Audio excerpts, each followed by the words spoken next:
Adriana's on, I see. I got to scroll down to catch some folks.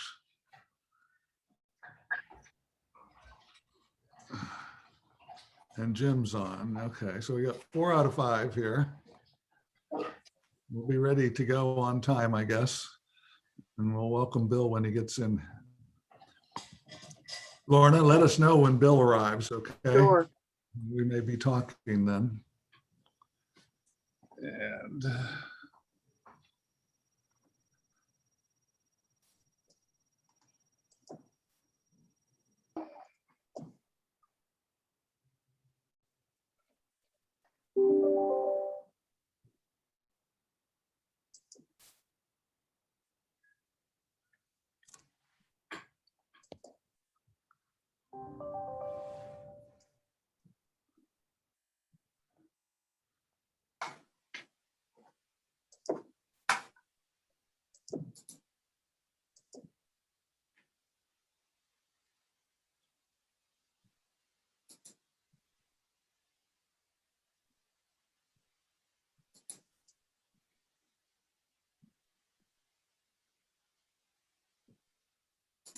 I believe Mr. Dickinson joined us.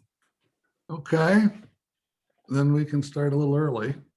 I'd like to call the meeting to order and get the approval of the agenda from the board members. The agenda should be in front of you or was emailed to you with the package. The main point of the issue is to go over the minutes from the last meeting and then to go over this year's budget and rate increase proposals. Excuse me, Mr. And Chair, then just a point of order. before we get to the agenda, we need a statement on why it's being done by Zoom. Exactly why we're on TV. So if I can go ahead and read this. Due to the COVID-19 pandemic emergency, the March 25th, 2021 AlexRenew Enterprises Board of Directors Finance and Audit Committee meeting is being held electronically. Pursuant to Virginia Code Section 2.2.3708.2A3, the Continuity of Government Ordinance adopted by the City Council on June 20th, 2020, and or Section 4.0.0G in House Bill 29 and House Bill 30 to undertake essential business. The Board of Directors and staff are participating from remote locations through a video conference call on Zoom. This meeting is being recorded and a copy of the recording will be available on the AlexRenew website. Thank you, Mr. Chair. Thank you, Karen. Are there any comments on the agenda, or do I hear a motion for approval of the agenda? A motion? So moved. Adriana, seconded? Second. Second. All those in favor, say aye. Aye. Any opposed? Hearing no objections, the agenda is approved. Public comments. Do we have anyone from the public, Lorna, on the call? No, there are no members of the public wishing to speak or in attendance. Okay, thank you. Okay, moving along, then we'll go to the consent calendar, which is the approval of the last finance budget and finance committee meeting minutes. Those have been available to you. Does anybody require any time to read them or skim them before we vote? I'm not hearing that. Do I hear a motion to approve the minutes? So move. Second? Second. You got a second. So moved and seconded. All those in favor say aye. Aye. Aye. Any opposed? Okay. Ayes have it. We're going to move. We have no unfinished business. Our new business is to discuss the budget. And then based on the budget, we can discuss the rate increase proposals that are been drafted and proposed to us for consideration. And we will bring this up fully again at the full board meeting in April so that we can then We need to advertise, is that right? At that point after the April meeting, that's what you look for at that meeting? And then we would adopt in May for a June, no, sorry. Can I get this? I'm trying to remember our schedule exactly. So we You do will the, adopt in April to put out for public notice. You will have a public hearing in May. how about hearing in Adopt May, in- adopt in June, right? Yes, Got it. there you go. So, so we're on our schedule. This meeting gives us just an opportunity to ask some questions that we can come back and revisit if we don't get all the answers we want, or we think of new questions. We can talk again about this at the April meeting. I have provided the staff questions in 5 general areas, and I think Christine's going to present the budget. We've heard it presented roughly before, but the questions I asked, which she's going to talk a little bit about, are the uncertainty in the revenue yield that we have had this year and maybe looking forward, and how we're approaching making those revenue estimates under the proposed rates we're talking about, and the status and timing of grants from the Commonwealth of Virginia for the AlexRenew project, our agreement with Arlington County and where we might stand on trying to renegotiate that, and the contingency amounts we have in the CIP that are not for the AlexRenew program, but for the Alexandria only side of the CIP and the joint projects. And lastly is the total cost of water and where that's going in Alexandria, and just sort of an opening discussion about that, given that we're raising our rates and the city's increasing the stormwater management fees significantly, and there may be later pressure for additional increases in the sanitary sewer fee of the city, and of course the Virginia American water bill may not stay still either in this longer time period. So just how to start thinking about that so we don't, I mean, I believe our rate increase is very reasonable given the things we've been asked to do, but in the larger context, some people have trouble distinguishing between all the actors in the water area, and it may just seem like we're all ganging up on them at the same time. So not to mention the serious problems some of our lower income and even moderate income ratepayers may have addressing the total cost of water. So those are the areas. I turn it over to Karen and or Christine in whatever order you wish. Thank you, Mr. Chair. I'm going to turn it over to Christine, and she's going to lead your meeting tonight. Thank you, Karen, and thank you, Mr. Johnson. You all received a PDF package for this meeting, and in that package is the budget document that you've seen before, as well as the slides that Karen spoke to at last week's full board meeting. So I just wanted to make it clear that we're not really presenting new information tonight, but rather digging in a bit on some of the more detailed and big picture questions posed by Mr. Johnson and related to the budget and rates. And so we'll be referring to the budget document and to the slides from last week's meeting as we go, as needed. And if we need to, we can also look back to the February slides when our great friends at Raftellus, Rob and Terry, who are also on tonight, presented the rate forecast, because that's obviously part of this. So I'm happy to pull those up at any point, but otherwise just going to lead this discussion and hit on just a general overview of the budget and rates, and then the different focus areas that Mr. Johnson identified. So I'm going to share my screen and pull up this nice summary slide that is basically the whole budget on one page. And again, you've seen this before, but we obviously adopt an operating and capital budget every year. The spending is down here on the bottom half of the graph, and you can see that the operating budget, which of course is the day-to-day needs to run the facility, is flat year over year. as Karen told you last week, this is the second year in a row that we've been able to kind of hold off on any increase in the operating budget. And that's not to say that certain of our expenses don't increase there. I mean, inflation is real. Chemicals and utilities and things like that do tend to increase, but we're just doing everything that we can to manage those increases while pulling back in other areas, just in recognition of the fact that the community is recovering from a pandemic. So don't know that that's a sustainable trend, but for 2 years in a row, we have managed to keep that operating budget flat.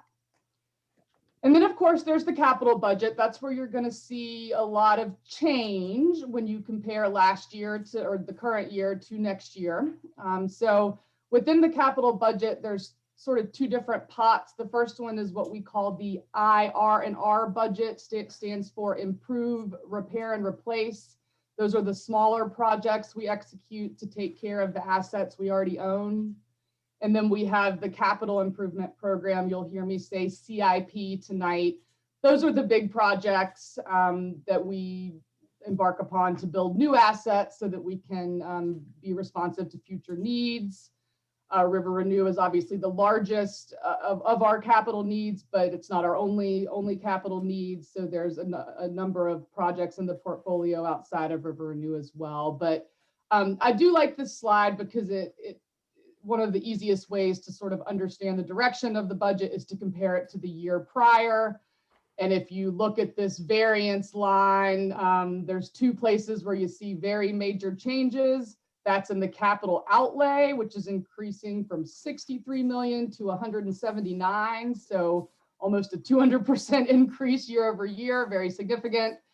And then up here in the debt proceeds area, as you all know, we issued 2 new bonds during the current fiscal year to fund the River Renew construction, and we plan to draw on those bonds in the next fiscal year to have the cash available to pay our contractors. I did want to take a minute to talk about this first number here and delve into the first of Mr. Johnson's questions, which was in regards to the revenue forecast. And it was a really good question and a good point, I think, to understand. So his question was the rate increase proposal that's on the table. It's $3 a month for the average ratepayer. But if you look at it on a percentage basis, it's 6.9%. So why do our revenues grow by 20% year over year? That's a great question. And the short answer is simply that the revenue budget for last year was underestimated. And that was due to the fact that we were developing the budget right at the outset of the pandemic. There was a tremendous amount of uncertainty about how the pandemic would affect the world and affect our revenues. So we did the best we could at the time to look around, certainly work with our rate consultants at Raftellus, talk to our peers, try to look for early trends, but we just really didn't know at the time. So we made an assumption that revenues would decline by 15%. Well, that did not materialize over the course of the current fiscal year. We found that particularly in the area of commercial flows, we sort of worried all the businesses are going to shut down and not use any water. So therefore we won't be able to charge them for wastewater. And it turned out that everyone just flushed and washed at home, and it kind of balanced out. So that part was not nearly as bad as we expected. And then the other big concern, obviously, is delinquencies. We weren't sure what that would look like. And over the course of the year, they have increased, but are still very, very modest in relation to overall revenues. So that's essentially why you see this giant jump, because this number here is less than it really will be once we finish out the fiscal year.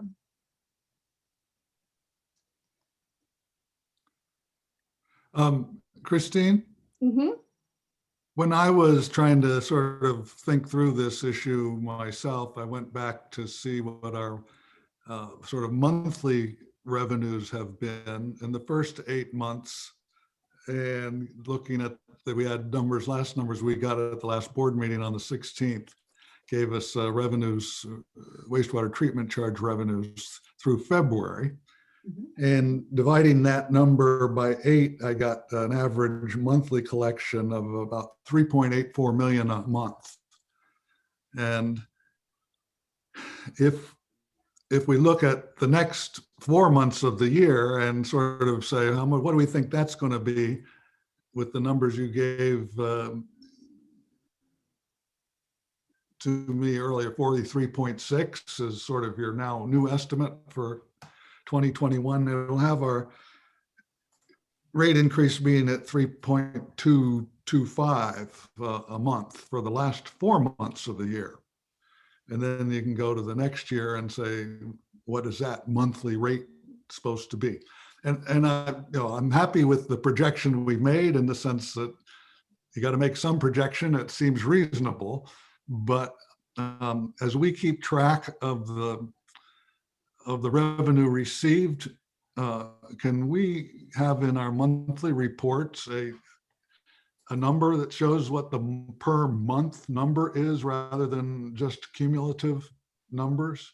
Sure. I think we graph it, but we don't call it out. Or you could graph it separately. My point is that the amount of money we receive, if the volumes are sort of staying the way they normally would, and we know there's some seasonality to the volumes, but if they're where they are and delinquencies are not very significant, we ought to sort of begin to see if we're on the right track quickly. And so I just would like to keep a close eye during the year on each month as what our operating revenues are compared to our budget assumption of what the monthly average might be. That would be my suggestion.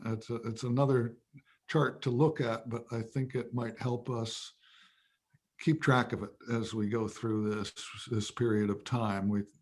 We're trying to figure out, is it over? Is the pandemic, or the effects we had, is it over, or did it not make much difference, or won't it make much difference in the future? There's a little bit of uncertainty because it's so wild and crazy the first year out, first not knowing anything, and then starting to learn that, well, maybe it wasn't quite as bad as we thought, but it still could turn on us. And so that's what I'm asking, wondering if that's doable. That's very doable, Bruce. Okay, all right, good. That'll help me feel confident we got our eye on that ball.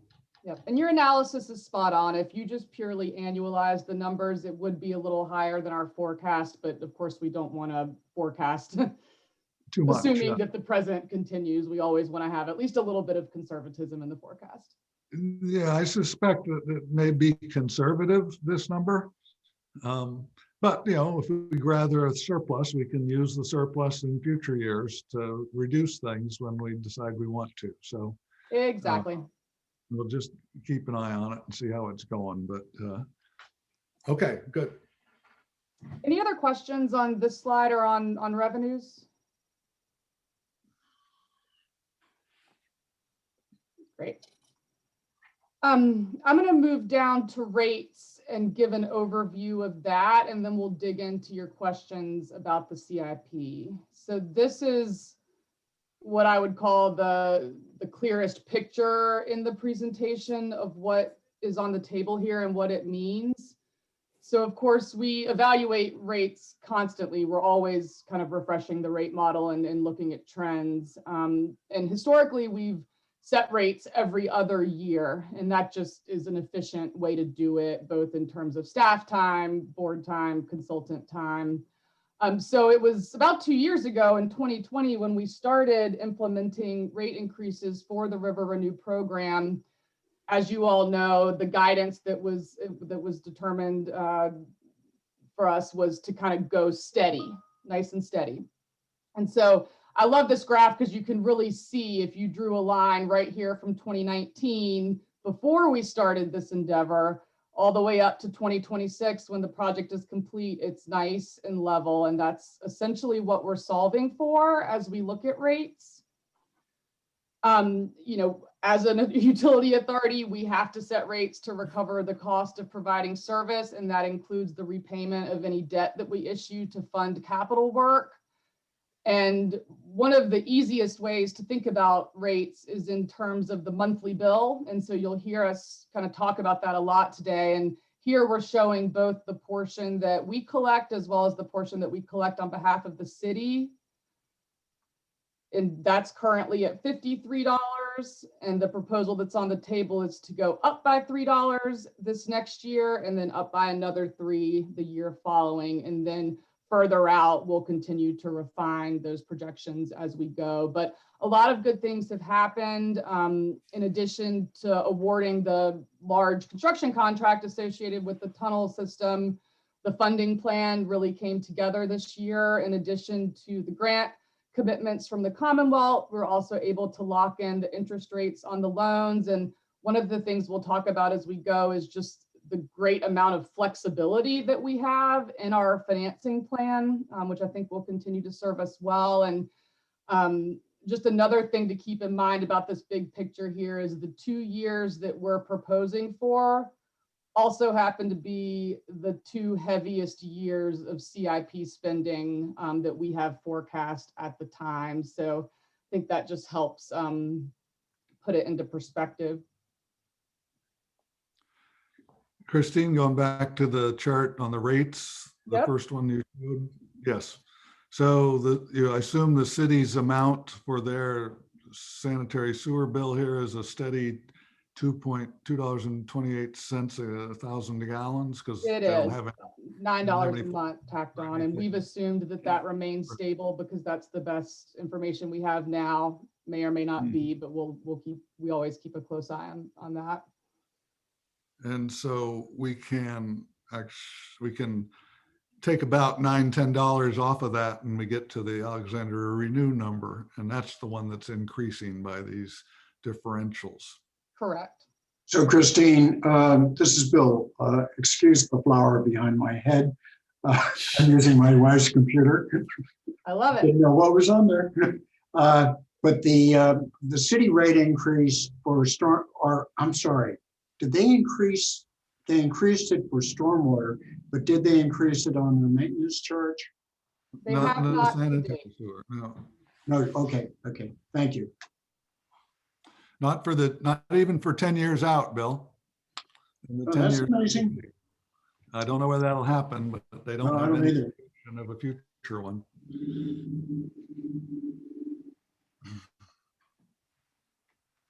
Tracking back to capital expenditures, this is sort of the big picture of the capital spend over the next 10 years, but I wanted to address the 2 specific questions that Mr. Johnson had. And the first was in relation to contingencies. And if you dig deep into the bigger budget document and look at each line item in the CIP, you'll find a line for contingencies. Now we've separated this. The AlexRenew cash flows already have contingency in them. They have their own methodology. All the other projects in the CIP have been, their contingency has been aggregated into a single line item. And Mr. Johnson's question was essentially, how do you come up with this number and is it really needed? And the answer is yes, it is absolutely needed. And it's an important tool in managing our fiscal risk. Even the best managed projects, things come up. There's all sorts of unforeseen circumstances, such as schedule delays, weather impacts, acts of God like pandemics and hurricanes. And so that contingency amount gives us some flexibility in our contract awards if things like that happen during the course of a project, and they often do. It also accounts for inflation. So the project cash flows that are otherwise in the CIP are in current year dollars. So it's really important that we manage that contingency line to manage inflation risk. And Bruce, I can't give you an exact calculation for each one. They all kind of have their own methodology, but most of them use an industry baseline assumption of about 10% of the project cost.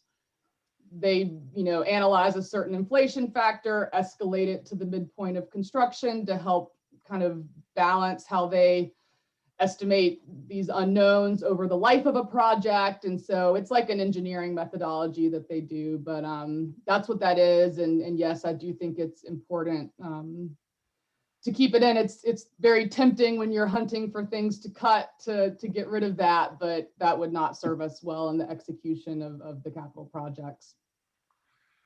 Christine, I'm not proposing. where does the aggregated contingency show up in the bigger budget document? In the 10-year table, John. 10-year Yeah. table? Yeah, the one that has for, I had it in front of me just a second ago. No, I know the table. It's on page 31. There's now a summary version of that table as well as a more detailed version that gives you each and every project. And it's at the very bottom of the project list, essentially, pages 31 and 32 in the larger budget document. Yep. Thank you. I see it right here. Okay, My point isn't to put eyeball on it for a cut. My purpose here is to understand that we have contingencies budgeted, that there's a single line budgeted for all the AlexRenew only projects, a single line budgeted for the joint projects. There's a separate amount, a contingency amount in the River Renew project. And so we have taken reasonable precautions for unexpected events, but we have contingencies there. So it would only be in extraordinary circumstances that we'd have to come up with more money because something's wasn't what we thought it would be. Not that budget estimates won't change as time goes on. I'm not saying it freezes the budget where it is, but just that we've got them. Everybody should know that we have them and what order of magnitude they are. Apparently they're somewhere close to the 10% of the project cost order of magnitude, according to the industry standards for contingencies of the project, 10% of the midpoint of the analysis, right? Yep. Any other questions on contingencies? What is the contingency in River Renew? I've forgotten, and it doesn't show as a separate line in our document. It's not that far off from the 10%. From about the 10%. Okay. Okey doke. The bigger the project, the more technical they get with estimating the different potential Right. elements that could be unforeseen. So their analysis is more sophisticated, but big picture, it's about the same. About 10%, you are correct, overall. The other question on capital expenditures was in regards to the contract we have with Arlington County, our service agreement.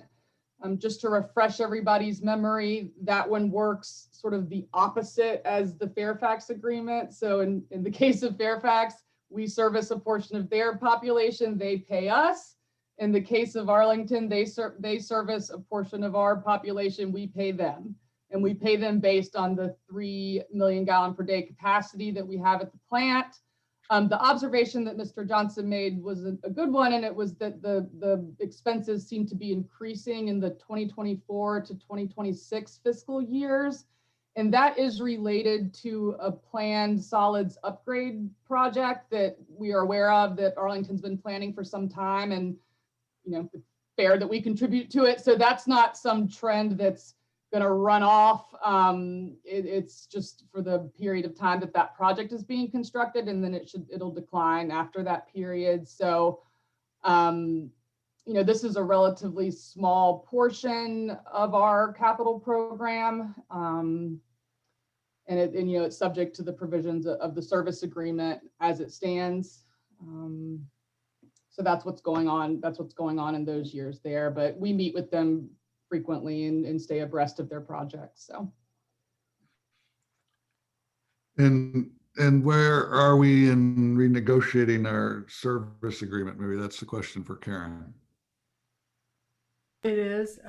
We we need to start that process. We reached out a while ago and haven't heard, so I've already been in touch with our council to continue to work that process. I know there's a lot on the plate, but from time to time, we may continue to ask the status to see what's happening. Absolutely. Okay. The goal before 2023. Good. Any other questions on capital projects before I flip to talk about the funding sources for the capital program?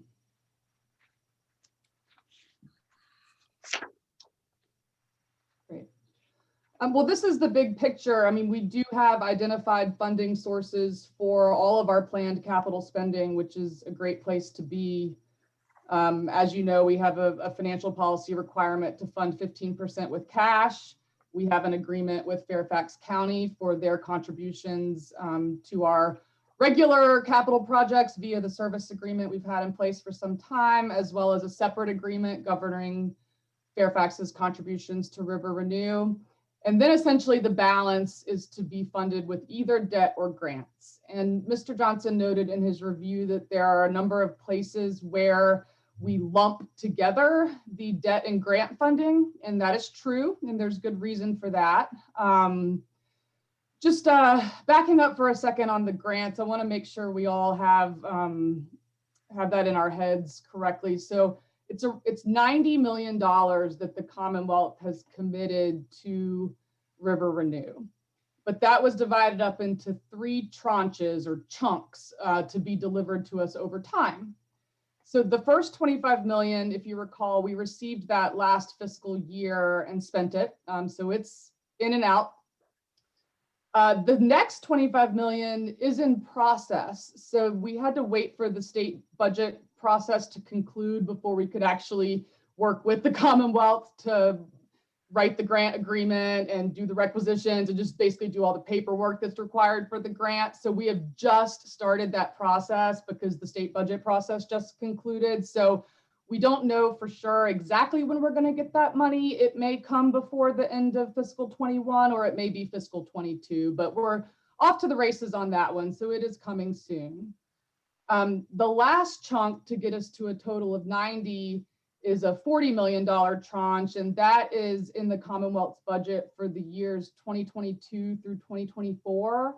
And the exact timing of that depends on further action by the General Assembly. So it's not that we're concerned that we might not get the grants, but the timing is uncertain, but we need the money when we need the money to pay the contractor. So that's a big part of why we've built our plan of finance with flexible debt tools. So we don't have to decide right this minute exactly how much will be debt funded and exactly how much will be grant funded.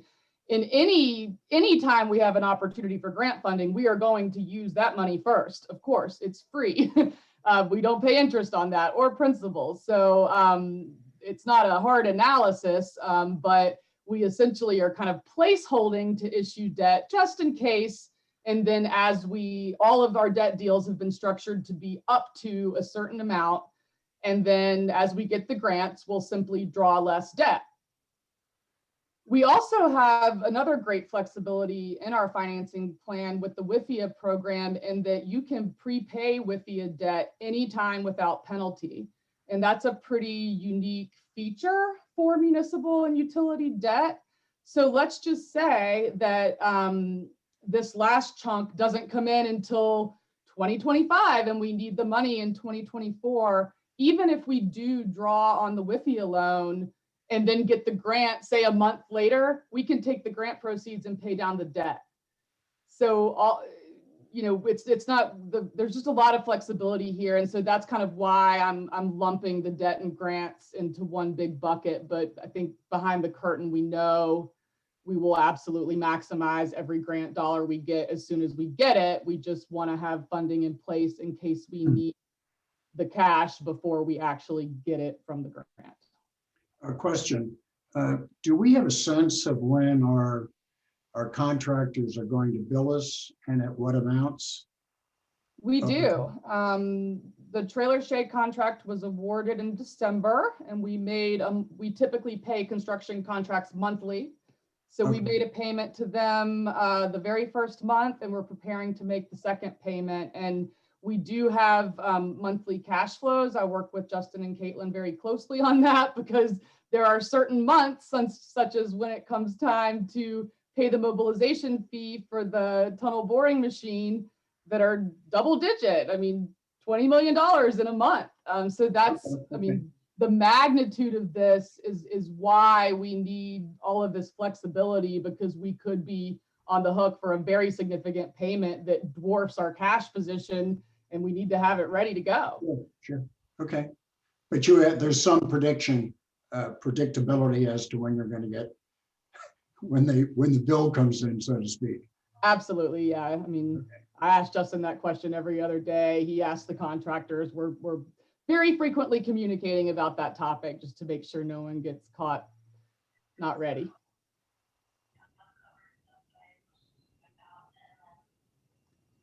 Any other questions on the grants?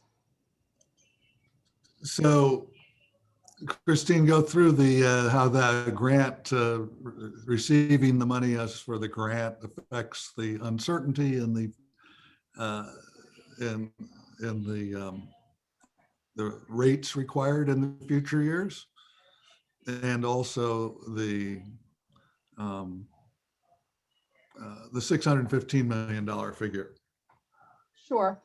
As it relates to the bill impacts, you know, we ran this sensitivity last year, and I think it's probably still pretty close. And the first based on that sensitivity, the first $25 million grant knocked about $1.50 off the bill. So that has come and gone, and that is already part of what you're seeing. I mean, the receipt of those funds are part of why the rate proposal now looks better than it did 2 years ago. The next two pieces are not yet incorporated. Again, we just don't know the timing, and we need to make sure we have the rate revenue in place to fulfill our obligations. So the savings associated with the next two tranches of grant will sort of give back to the ratepayer over the years after 2023.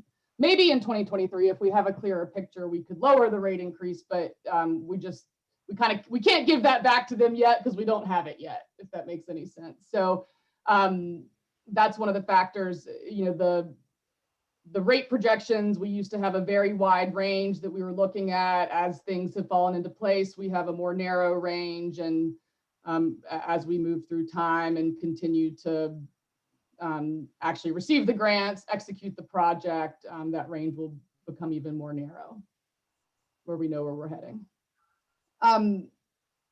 As it relates to your question about the 615 million, Bruce, I'm not sure I fully understood that one. I mean, it's that. No, I think that's because your earlier answer. I'm now assuming, based on earlier communication today, the 615 does not represent anything having to do with the interest costs. Correct. Okay. So that's the project cost. The ultimate cost to the ratepayer is absolutely driven by how we fund that 615 million. And right. Every penny funded with grant has no interest attached to it. Every penny funded with debt has interest, but at a great rate attached to it. Right. And so it doesn't really affect the project cost, but it ultimately does affect the cost to the ratepayer. And I have to admit, making that mistake in my head when we got to the 615, I thought, oh wow, well maybe some of the lower interest rates help do that, but it wasn't that at all. The lower interest rates have held the rate increase down, but not the 615 total cost of project. Right. You're not the first person that's asked me that question, so we could potentially incorporate that into the public materials and going forward, just to make that clear. Yeah, it's sort of what is the remaining uncertainty is no longer the interest rates for the ratepayer. It's not the interest rates, we got them locked. It's just what we get from the state, and there's a certain, each 25 million is going to be worth X, and also depending on when we get it too, because if we were paying off with you early, we will have already paid some interest, but not for the entire length of the loan. So a little complicated, but I'm glad I understand it better now so I don't misrepresent it to anybody else. Great.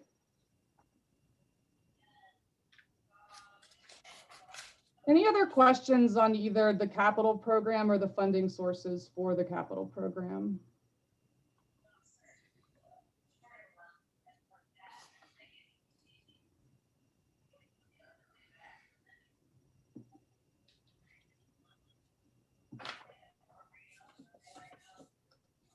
Well, the last topic that was on your list was this topic of the total cost of water.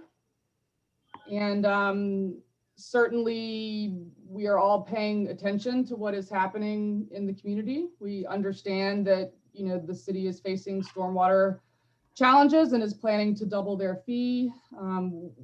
We understand that Virginia American Water will be increasing rates at some magnitude at some point over time. So we know we're not the only game in town, and there's a lot of ways to kind of analyze that and put it all together and think about the impact to the community more broadly, as well as to the low income segment of the community. We are doing everything in our power to assist this customer segment. I think, as most of the board members know, there are a couple of legal limitations in this area, and that we can't charge differing rates based on differing incomes, and we can't use rate revenue to relieve unpaid customer bills. So what we can do is offer very, very flexible payment plans. We've actually offered these even prior to the pandemic, where you can pay a very small amount of money, spread it out over up to 48 months, no interest, no fees, no upfront payments. We are about as flexible as they come on payment plans. We are in receipt of the CARES Act money, which we're getting out the door as quickly as we can. We established the water fund a couple of years ago and have been working to get kind of a funding mechanism in place there. We do have a contract requirement with the tunnel contractor to host some fundraising events. I believe it's 2 per year, to try to beef up that fund. And then, of course, all of the things that we've done to identify efficient funding sources, whether advocating for the grants or accessing the WIFIA program, are big impacts to the rate. So I'm not sure there's much else we can do right now, but I do think it's going to be very interesting as we come out of the pandemic, just to see where things land. I mean, prior to the pandemic, our delinquency figures were insanely low. I mean, almost every single rate person paid their bill on time. That has moved up some during the pandemic, but we'll just have to see where we land when things settle down. But again, there's a lot of different ways to kind of look at this. I think a year or two ago, we looked at that total cost of water in the context of other expenses in the city, such as housing and transportation. We're happy to refresh some of that analysis for you all, maybe for the April meeting.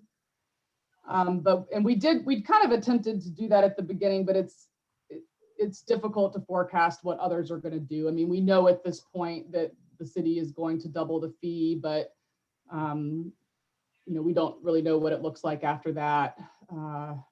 So anyways, we're happy to refresh some of that analysis, but big picture, we're doing everything we can.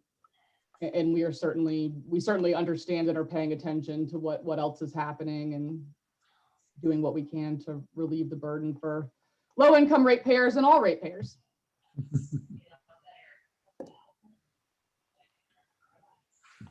Yeah, the AlexRenew bill, we talk about it in terms of per month, but if you look at it on an annual amount and compare it to other markers, when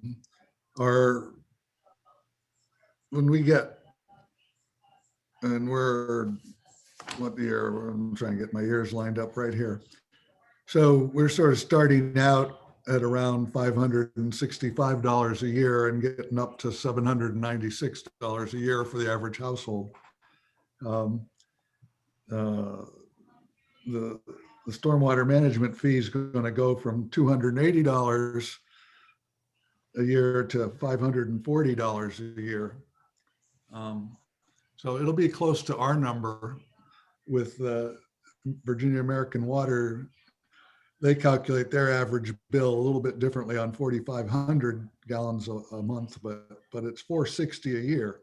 So you sort of add up these numbers, the water numbers, and then you add it to the other costs of housing, electricity, the city's real estate tax rate, which is projected to keep going up probably in the future. Of course, the assessments will, so maybe not the rate, but at least the assessments will. It's sort of the issue to how much is housing cost going up, and water will be a part of that discussion. And it's, I think we need to get with the city and start to think about how to use, we don't have flexibility legally either. We get a movement afoot to get us, the water utilities, that flexibility, or the cities and the counties have to figure out a way to help out the lower income folks pay some of these bills. I know it's good to know our delinquency rate is low, but the political fallout could be significant in the longer term future. We understand that, Mr. Johnson, and this information will also be presented at the council board work group, where we have the mayor's ear. The city, as you know, as a municipality, has many more options than we do to offer this. It is something that through VAMWA and our other municipal groups we bring to the General Assembly and try to raise up the issues about affordability overall, both at a local level, state level, and then a national level through the U.S. Water Alliance. So that work is ongoing. It's not something that we're putting aside. It takes time and resources and focus. And right now, I think a lot of focus is on other issues, trying to get businesses out of the pandemic whole and supported. So we hear you. We will continue to work with you. I've reached out many times to the president of Virginia American Water. They are a private company and have their own systems in place, so it's much more difficult to make those connections or bridge the gap wholly. That is one of the challenges in our city with the way water works, is not having more control and more integration around that. So thanks for bringing that up. We'll continue to advise you as we hear more.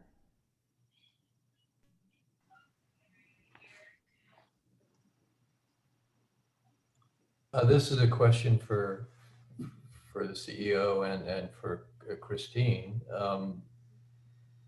Karen, I know we're going to start some public communication around the rate increase later in April. Stepping all the way back, what is this? What's the storyline? What's the top line message about the rates this year? By the way, I'm looking at the presentation that you gave the board back on the 16th. Some really good message there, but I'm curious to know what your thoughts are. I think that we haven't fully talked through as a team what that message needs to be to take out to the community.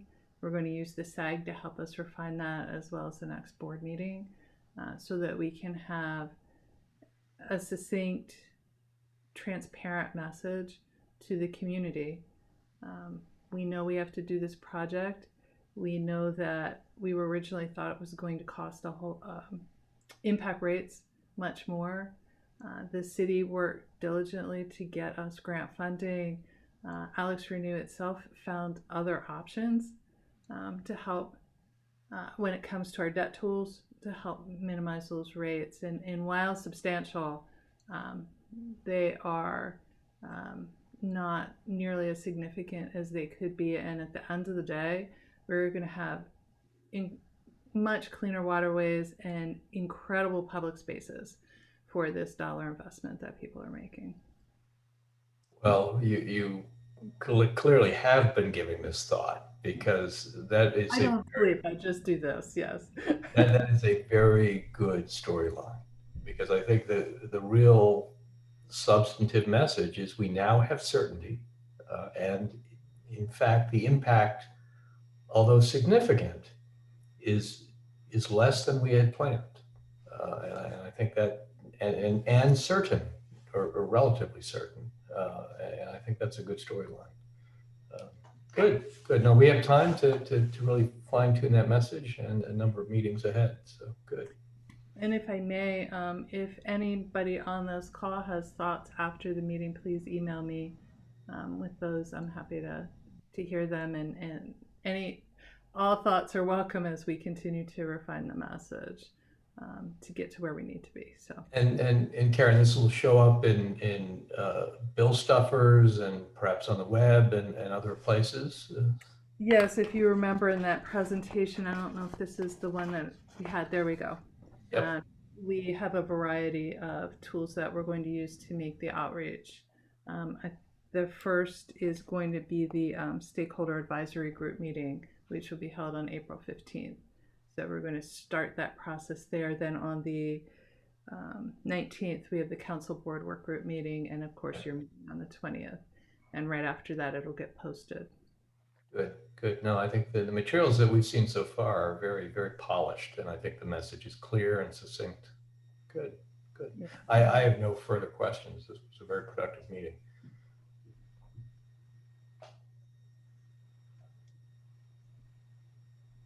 Do any other board members have questions for Karen and staff and Christine?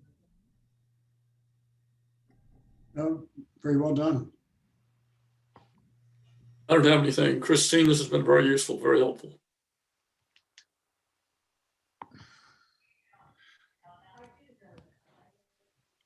And Shram, you have any questions you want to add if you're still there? I'm here. No, I'm good. Thank you.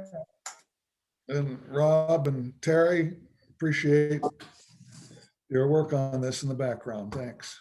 Thank you, sir. It looks real good. Sometimes in the foreground too. Thank you. Okay. Is there anything else that we need to talk about that was on the agenda? Hearing none, I think we may be ready for a motion to adjourn. So moved. So, Second. Second, all those in favor? Aye. Any opposed? Okay, we are adjourned, and look forward to seeing you all at our next April board meeting. Okay. Meantime, stay safe. Thank you. Thank you, Bruce.